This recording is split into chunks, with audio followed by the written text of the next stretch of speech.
സാജൻ പൈനാപ്പിളിലേക്ക് എല്ലാവർക്കും ഒരിക്കൽ കൂടി സ്വാഗതം. നമ്മുടെ വാഹനം മധ്യപ്രദേശിൻ്റെ സമീപത്താണ് എത്തിച്ചേർന്നിരിക്കുന്നത്. ഇന്ന് ഈ സായാഹ്നത്തിൽ കഴിഞ്ഞ രാത്രി ആന്ധ്രാപ്രദേശ് കാണിച്ചതുപോലെ ഇന്ന് ഈ സായാഹ്നത്തിൽ തെലങ്കാന കാണിച്ചതുപോലെ മധ്യപ്രദേശിൻ്റെ വനത്തിലേക്ക് നമ്മുടെ യാത്ര ആരംഭിക്കുകയാണ്. എല്ലാവർക്കും ഒരിക്കൽ കൂടി സ്വാഗതം.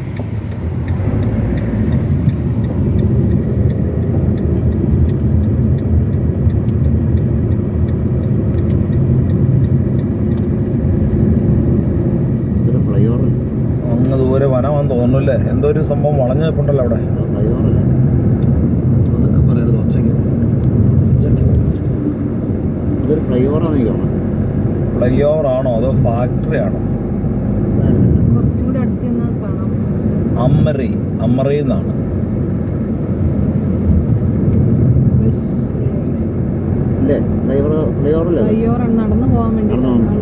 റോഡ് ക്രോസ് ചെയ്യുമ്പോഴുള്ള ബുദ്ധിമുട്ട് ഒഴിവാക്കാൻ വേണ്ടി ആളുകൾക്ക് വേണ്ടി. ഇവിടെ 20 വർഷം ഭരിച്ചത് ശിവരാജ് സിംഗ് ചൗഹാനാണല്ലോ അല്ലേ? അദ്ദേഹം ചെയ്യാത്തതൊന്നുമില്ല. മധ്യപ്രദേശിലെ റോഡുകളെല്ലാം ഹൈടെക് നിലവാരമാണ്. നമ്മൾ കഴിഞ്ഞ മുമ്പത്തെ വർഷം നമുക്ക് കണ്ടതാണ്. നല്ലൊരു സൗമ്യനായ മനുഷ്യനാട്ടോ അദ്ദേഹം. അല്ലെങ്കിൽ 20 വർഷം ഭരിച്ചിട്ട് 25ാമത്തെ കൊല്ലത്തിലേക്ക് ഭരിക്കുമ്പോൾ കഴിഞ്ഞ പ്രാവശ്യം കിട്ടിയ 100 സീറ്റിൽ നിന്ന് 180 സീറ്റിലേക്ക് കയറില്ലല്ലോ. BJPയുടെ തന്ത്രപരമായ മറ്റൊരു നീക്കമുണ്ടല്ലോ, അദ്ദേഹത്തെ മാറ്റിയിട്ടാണ് വേറെ പുതിയൊരു ചെറുപ്പക്കാരനെ ചെയ്യണം. കാരണം ഒരാളെ കൊണ്ട് തന്നെ തുഴയണ്ട, ആ ചിന്ത നല്ലതാ കേട്ടോ. എപ്പോഴും മാറ്റം വേണമല്ലോ. രാഷ്ട്രീയത്തില് എപ്പോഴും യുവാക്കളുടെ സാന്നിധ്യം.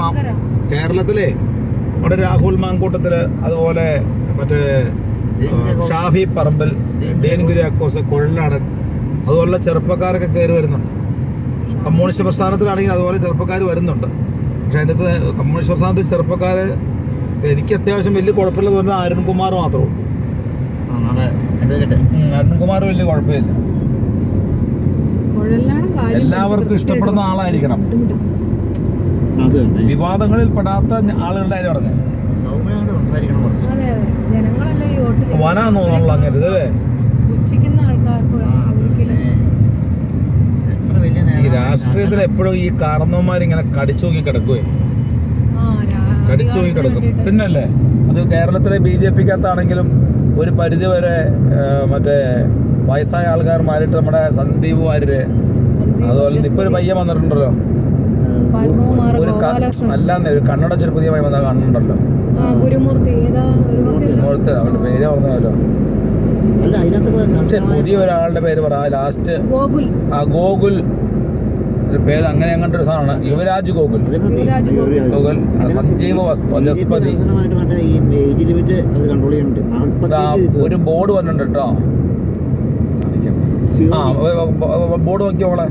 സിയോണി 79, ജബൽപൂരിന് ഇനി വെറും 233 ഉള്ളൂ, വാരണാസിക്ക് 680 ഉള്ളൂ. അപ്പം മധ്യപ്രദേശിൻ്റെ നടുക്കത്താൻ നമുക്ക് 239 കിലോമീറ്ററേ ഉള്ളൂ. ഇപ്പോൾ സമയം 6 മണിയാണ് ഇവിടെ. പക്ഷെ സൂര്യൻ അസ്തമിച്ചിട്ടില്ല.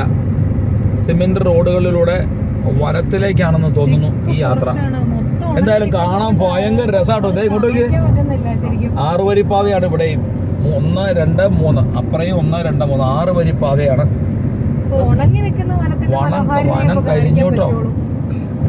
വനം കാണിക്കാൻ പറ്റില്ല, കരിഞ്ഞു നിൽക്കുന്ന മരങ്ങൾ കാണിക്കാം. അയ്യോ ദൂരെ നോക്കി. സിമെന്റ് റോഡുകൾ പ്രത്യക്ഷപ്പെട്ടു തുടങ്ങി. അതായത് സിമെന്റ് ബീമുകളാണ് 100-200 വർഷം കേടാവാതിരിക്കാൻ പാകത്തിന്. ഇനി ടാറിങ്ങിലൂടെ ഒരു അഴിമതി വേണ്ട എന്ന് തീരുമാനിച്ചതുകൊണ്ടാകാം. കഴിഞ്ഞ പ്രാവശ്യം വന്നപ്പോഴും മധ്യപ്രദേശിൽ നമ്മൾ ഈ സിമെന്റ് റോഡ് കണ്ടായിരുന്നു. ആ റോഡുകളുടെ 2 വശങ്ങളും നോക്ക്. അപ്പോൾ വനമാണ്, മൃഗങ്ങളെ ഇറങ്ങാതിരിക്കാനുള്ള മാർഗം ഇങ്ങനെയും ഉണ്ട്. റോഡിലേക്ക് മൃഗങ്ങൾ വരാതിരിക്കാനായിരിക്കാം ഈ വേലി കെട്ടിയിരിക്കുന്നത്. ആളുകൾ അപ്പുറത്ത് സഡൻ ചാടി അപകടം ഉണ്ടാതിരിക്കാനും കൂടിയായിരിക്കാം. പക്ഷെ ഇവിടെ കെട്ടിയിട്ടുമില്ല അല്ലേ? അതൊരു സിഗ്നൽ ആയിരിക്കാം. മഞ്ഞയും കറുപ്പും ആണല്ലോ. റബ്ബറൈസ്ഡ് റോഡ് കഴിഞ്ഞ് നമ്മൾ സിമെന്റ് റോഡിലേക്ക് കടക്കുകയാണ്. ഈ റോഡാണ് നമ്മുടെ സ്ലാബ് കൂടെ സെറ്റ് ചെയ്തത്. കാട്ടുപന്നികൾ അടപ്പുണ്ടോ? കാട്ടുപന്നികൾ എന്ത് രസം നോക്കി ഞങ്ങൾ പോണേ. എത്ര കാട്ടുപന്നി കുഞ്ഞുങ്ങളെ നോക്കി അരിയോര. ഈ ഭാഗം നോക്കിയേ, ഒരു അമ്പലം മുകളിൽ നോക്ക്. ഒരമ്പലവും ആ റോഡിന്റെ ഒരു ഇത് കണ്ടോ, ഇത് വീതിയല്ലേ.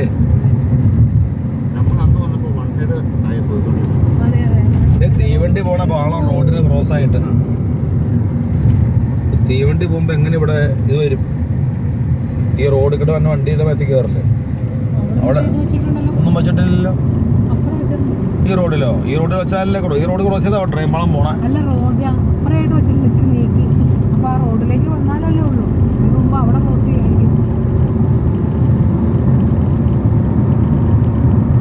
ഒരു പട്ടി നമ്മളെക്കാളും ബുദ്ധിപരമായിട്ട് റോഡ് ക്രോസ് ചെയ്യുന്ന എപ്പോഴുണ്ട്. പുള്ളി മാറി നിൽക്കുക കേട്ടോ.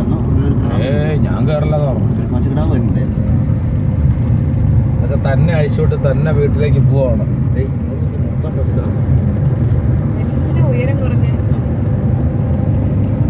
മധ്യപ്രദേശ്, രാജസ്ഥാൻ, ഛത്തീസ്ഗഡ്, ഉത്തർപ്രദേശ് ഇതെല്ലാം ഈ മധ്യപ്രദേശിനോട് ചേർന്ന് കിടക്കുന്ന സംസ്ഥാനങ്ങളാണ്. പക്ഷെ നമ്മൾ ഇത്രയും പേര് ഇരിക്കുമ്പോൾ ഞാനൊരു ചോദ്യം കൊണ്ട് ചോദിക്കുവാണ്. ഇന്ത്യയിലെ ഏറ്റവും വലിയ സംസ്ഥാനം ഏതാണെന്ന് നിങ്ങൾക്ക് ആർക്കെങ്കിലും അറിയാമോ? അറിയാവോ? ഇന്ത്യയിലെ ഏറ്റവും കൂടുതൽ ജനങ്ങളുള്ള സംസ്ഥാനമാണ് യു പി. ഇന്ത്യയിലെ ഏറ്റവും കൂടുതൽ ജനങ്ങൾ എന്ന് പറയുമ്പോൾ 24.5 കോടി ജനമുണ്ട്. പക്ഷേ ഇന്ത്യയിലെ ഏറ്റവും വലിയ സംസ്ഥാനം യു പി അല്ല. ഇന്ത്യയിലെ ഏറ്റവും വലിയ സംസ്ഥാനം, ഏറ്റവും നീളമേറിയ സംസ്ഥാനം, ഏറ്റവും വലിയ സംസ്ഥാനം അത് രാജസ്ഥാനാണ്. പക്ഷേ രാജസ്ഥാനിൽ വെറും 8 കോടി ജനങ്ങളേ ഉള്ളൂ. ജനങ്ങൾ കുറവാണ്. രാജസ്ഥാന്റെ പകുതിയുള്ളൂ യു പി.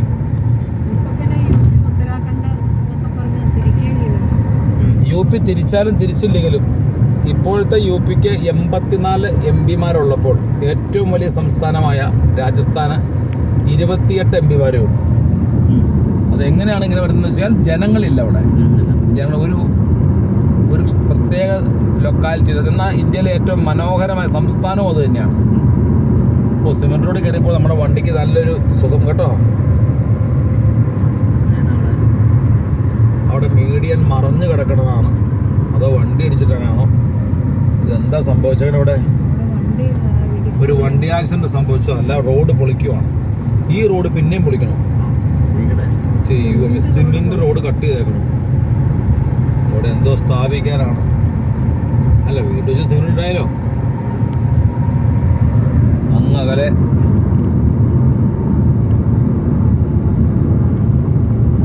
വണ്ടി ഇതിലെ കടത്തി വിട്ടില്ലേ? ഓ, ടോൾ പ്ലാസ അതാണ്.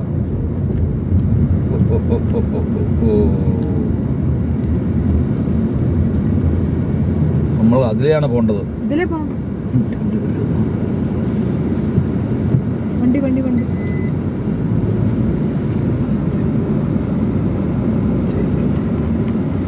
ഇവിടെ അപ്പുറമൊക്കെ അടച്ചിട്ടിരിക്കുകയാണ്. വണ്ടി പാർക്ക് ചെയ്യുന്ന വണ്ടികളുടെ സ്ഥലമാണ്. നമ്മൾ പോകേണ്ട സ്ഥലം അവിടെ ഒരു ബോർഡ് വെച്ചിട്ടുണ്ടായിരുന്നു, നമ്മൾ ശ്രദ്ധിച്ചില്ല. നമ്മൾ മധ്യപ്രദേശിലേക്ക് കടന്നെങ്കിലും, മധ്യപ്രദേശിൻ്റെ ചെക്ക് പോസ്റ്റുകളൊക്കെ കടന്നു പോന്നെങ്കിലും നമ്മൾ മധ്യപ്രദേശിൻ്റെ ആദ്യത്തെ ടോള് കടക്കുന്ന പോകാതെ നമ്മൾ ശരിയല്ലല്ലോ. കണ്ടോ, ഇവിടെ ടോൾ പ്ലാസയുണ്ട്. ഈ ടോൾ പ്ലാസയിൽ കൂടി കടന്ന് വേണം നമുക്ക് പോരുവാൻ.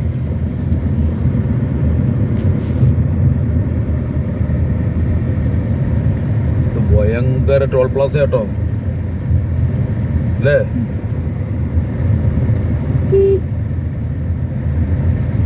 ഇതിൽ കടന്നു പോകാൻ നമുക്ക് പ്രത്യേകിച്ച്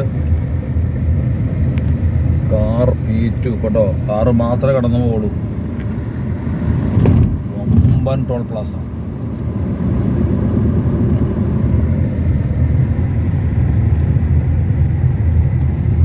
നമ്മുടെ ഒന്നും മേടിച്ചില്ല. ഇവിടെ ഈ ടോൾ പ്ലാസയുടെ കാലം കഴിഞ്ഞതായിരിക്കും. ട്രക്കുകളിൽ നിന്ന് ഈടാക്കുന്നുണ്ട്. പക്ഷെ എങ്കിലും ഇത് ആ ടോൾ ബൂത്തിൻ്റെ പരിസരത്തുള്ള സർക്കാർ ബിൽഡിങ്ങുകൾ നോക്ക്, ആ അരണ മരങ്ങൾ, സോറി യൂക്കാലിപ്സ് മരങ്ങൾ നോക്ക്, ട്രക്കുകളെ മുഴുവൻ നിയന്ത്രിക്കുന്ന എന്തോ ഇവിടെ ഉണ്ട്. ഇത് വല്ലാത്തൊരു കാഴ്ചയാട്ടോ, പിന്നെ വല്ലാത്തൊരു കാഴ്ചയാണിത്. ഇത്രയും വലിയൊരു ടോൾ പ്ലാസ നമ്മൾ കണ്ടിട്ട് പോലും ഇല്ല.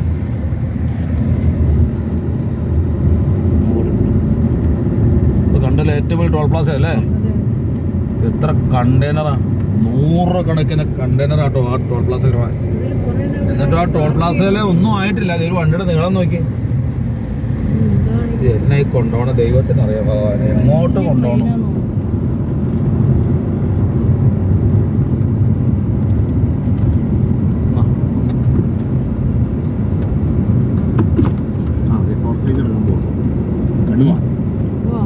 ഫോറസ്റ്റ് ആയോ? നമ്മൾ തോന്നിയിരുന്നു നമുക്ക്.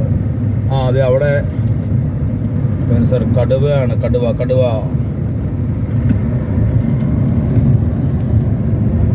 10 മിനിറ്റ് റെസ്റ്റ് ചെയ്യണമെന്നുണ്ടായിരുന്നു അവിടെ. പക്ഷേ വാഹനങ്ങളുടെ അതിപ്രസരം കാരണം നമുക്ക് ആ ടോൾ പ്ലാസയിൽ നിൽക്കാൻ കഴിഞ്ഞില്ല.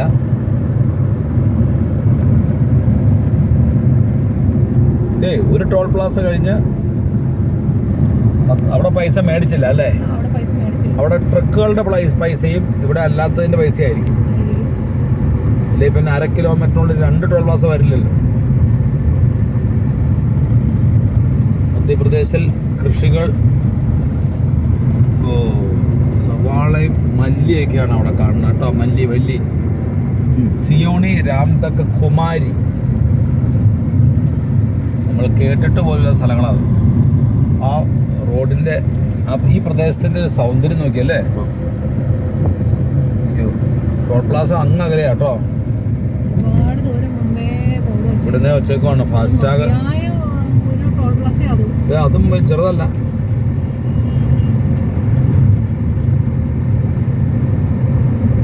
ഇന്നലെ കുറച്ച് നേരം ആന്ധ്രാപ്രദേശ് കാണിച്ചു, കുറച്ച് നേരം നമ്മൾ ആന്ധ്ര തീർന്നെന്ന് ഓർത്തു, പിന്നെ കാണിക്കണം തെലുങ്കാന കാണിക്കണം, കുറച്ച് കഴിഞ്ഞ് വീണ്ടും ആന്ധ്ര കയറി വന്നു. എന്നുവെച്ചാൽ ഈ ആന്ധ്രാപ്രദേശിനെ 2ആയി വിഭജിച്ചില്ലേ, അതിൻ്റെ ഓരോ പ്രദേശങ്ങളിലൂടെ മാറി മാറി കടന്നു വരികയാണ്. ഇവിടെയും central oriental Nagpur bypass construction private limited, അവരാന്ന് നിർമ്മിച്ചാണ് അല്ലേ ഇതെല്ലാം. ആ മനോഹരമായ ടോൾ ബൂത്താട്ടോ അത്. എന്ത് അച്ചടക്കത്തോടെ വൃത്തിയോടെ, ഒരു കടലാസം പൊടി പോലും ഇല്ലാട്ടത്. കൊള്ളാം. ഇവിടെ ആരുമില്ല, നമ്മൾ മാത്രമേ ഉള്ളൂ. പച്ച തെളിയടാ, എൻ്റെ അച്ഛനടാ പറയണേ, തെളിയണില്ല അല്ലേ? Thank you. നിനക്ക് എന്നെ പുറത്തോട്ട് എടുപ്പിച്ചിട്ട് അടങ്ങും നീ അല്ലേ?